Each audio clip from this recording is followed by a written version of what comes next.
আজকে বিবাহিত ভাই বোনদের নিয়ে কিছু কথা বলবো। প্রিয় ভাই ও বোনেরা, বৈবাহিক জীবনে আল্লাহকে ভয় করুন। আপনাদের বৈবাহিক জীবনটাকে নিয়ে একটু চিন্তা করুন। আজকে আমাদের সমাজে এমন অনেক দম্পতি রয়েছে যারা খুব আনন্দ ফুর্তির সাথে বিবাহ বন্ধনে আবদ্ধ হয়েছে, অথচ আজকে তাদের ঘরে বিবাহের সেই আমেজ আর নেই।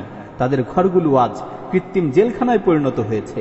কেমন যেন ঘরে ঢুকলেই দম বন্ধ হয়ে আসে, এক মুহূর্ত ঘরে বসতে ইচ্ছে হয় না, কেউ কারোর সাথে হাসি মুখে কথা বলে না, স্বামী স্ত্রী একে অপরকে দেখলেই বিরক্তি বোধ করে, পরস্পরের মাঝে ভালোবাসার সেই বন্ধন আজ আর নেই।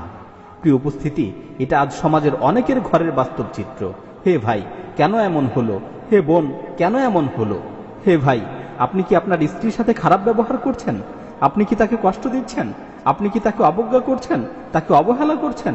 অথচ আপনার স্ত্রী আপনার সাথে বিবাহ বন্ধনে আবদ্ধ হয়েছে বলেই সে তার বাবা মা, আত্মীয় স্বজন সবাইকে ছেড়ে আপনার কাছে চলে এসেছে।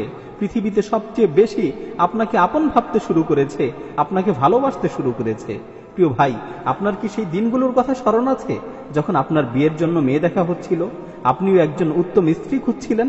বিবাহের চিন্তায় কত রাত আপনি ঘুমাতে পারেননি। আপনার কি বিবাহের দিনের কথা স্মরণ আছে? কত আগ্রহ নিয়ে আপনি অপেক্ষা করছিলেন কখন আপনার প্রিয়তমার সাথে দেখা হবে, আপনি মন খুলে তার সাথে দুটি কথা বলবেন। সেই সময় কত আগ্রহ ও উদ্দীপনা ছিল। আপনি সংকল্প করেছিলেন স্ত্রীর সাথে সবসময় সদাচার করবেন। হে ভাই, আজ আপনার কি হয়ে গেল? আজকে কেন আপনি তার সাথে খারাপ ব্যবহার করছেন? কেন তাকে অবহেলা করছেন? হে ভাই, স্ত্রীর সাথে খারাপ ব্যবহার করার ক্ষেত্রে আল্লাহকে ভয় করুন। আল্লাহ তাআলা পবিত্র কালামে মাজিদে আপনাদেরকে লক্ষ্য করে বলছেন, ওয়াআশিরুহুন্না বিল মা'রুফ, তোমরা তোমাদের স্ত্রীদের সাথে উত্তম ভাবে বসবাস করো, তোমরা তোমাদের স্ত্রীদের সাথে সদাচার করো। রাসূল সাল্লাল্লাহু আলাইহি ওয়াসাল্লাম বলেছেন, খিয়ারুকুম খিয়ারুকুম লিনিসাইহিম, তোমাদের মধ্য হতে সর্বোত্তম হচ্ছে তারা যারা তাদের স্ত্রীর কাছে ভালো। অর্থাৎ সর্বোত্তম মানুষ হতে হলে স্ত্রীর কাছে ভালো হতে হবে, স্ত্রীর কাছে প্রিয় হতে হবে। মনে রাখবেন, আপনি পৃথিবীর সবার কাছে ভালো ও প্রিয় ব্যক্তি, কিন্তু আপনি আপনার স্ত্রীর কাছে ভালো নন, তাহলে রাসূল সাল্লাল্লাহু আলাইহি ওয়াসাল্লামের দৃষ্টিতে আপনি ভালো মানুষ নন। সুতরাং একজন আদর্শ মানুষ হতে হলে স্ত্রীর কাছে ভালো হতে হবে, স্ত্রীর কাছে প্রিয় হতে হবে। হে বোন, তোমার আজ কি হলো? তুমি কেন স্বামীর অবাধ্যতা করছো, স্বামীর সাথে বিবাদে জড়াচ্ছ? অথচ রাসূল সাল্লাল্লাহু আলাইহি ওয়াসাল্লাম উত্তম স্ত্রীর বৈশিষ্ট্য বর্ণনা করতে গিয়ে বলেছেন, আল মারআতু সালিহাহ ইযা নাযারা ইলাইহা সাররাতহু ওয়া ইযা গাবা আনহা হাফিযাতহু ওয়া ইযা আমারাহা আতাআতহু। উত্তম স্ত্রী হচ্ছে সে যাকে দেখলে মন প্রফুল্ল হয়, অন্তর পরিতৃপ্ত হয়। স্বামী যখন তার থেকে দূরে থাকে সে নিজেকে সংরক্ষণ করে, হেফাজত করে। যখন তাকে কোনো কিছুর আদেশ করা হয় তখন সে তা মান্য করে, সে তা পালন করে। হে বোন, তুমি কি তোমার স্বামীর অবাধ্যাচরণ করছো? অথচ তোমার স্বামী হচ্ছে তোমার জন্য আল্লাহর নৈকট্যশীল হওয়ার একটি মাধ্যম। তোমার স্বামী হচ্ছে তোমার জন্য জান্নাতে প্রবেশের একটি মাধ্যম। রাসূল সাল্লাল্লাহু আলাইহি ওয়াসাল্লাম বলেছেন, ওয়াল্লাযী নাফসি বিয়াদিহি লা তুআদ্দিল মারআতু হাক্কা রাব্বিহা হাত্তা তুআদ্দি হাক্কা যাওজিহা। ওই সত্তার কসম করে বলছি যার হাতে আমার জীবন, কোন মহিলা ততক্ষণ পর্যন্ত আল্লাহর হক পরিপূর্ণরূপে আদায় করতে পারবে না যতক্ষণ না সে তার স্বামীর হক পরিপূর্ণরূপে আদায় করে।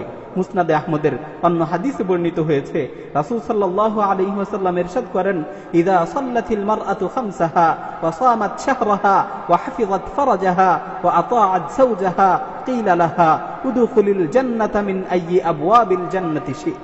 কোন মহিলা যদি 5 ওয়াক্ত নামাজ ঠিকমতো আদায় করে, রমজানে রোজা রাখে, নিজের লজ্জাস্থানকে হেফাজত করে, স্বামীর আনুগত্য করে, তাহলে তাকে বলা হবে জান্নাতের যেই দরজা দিয়ে তোমার প্রবেশ করতে ইচ্ছা হয় তুমি সেই দরজা দিয়েই জান্নাতে প্রবেশ করো। হে বোন, শুনলে তো? স্বামীর আনুগত্য করা এমন এক ফজিলতপূর্ণ আমল যেটা পালন করলে জান্নাতের যে কোনো দরজা দিয়ে তুমি জান্নাতে প্রবেশ করতে পারবে। হে বোন, এর চেয়ে সৌভাগ্যের বিষয় আর কি হতে পারে? অন্য হাদিসে বর্ণিত হয়েছে, আইয়ুমা ইমরাআতিন মাতাত ওয়া যাওজুহা আনহা রাদিন দাখালাতিল জান্নাহ। রাসূল সাল্লাল্লাহু আলাইহি ওয়াসাল্লাম বলেন, কোন মহিলা যদি তার স্বামীকে সন্তুষ্ট রেখে মৃত্যুবরণ করে তাহলে সে জান্নাতে প্রবেশ করবে। সুতরাং হে বোন, স্বামীর আনুগত্য করো, স্বামীর অবাধ্যাচরণ করো না, স্বামীর প্রতি কৃতজ্ঞ হও, স্বামীর অকৃতজ্ঞতা প্রকাশ করো না।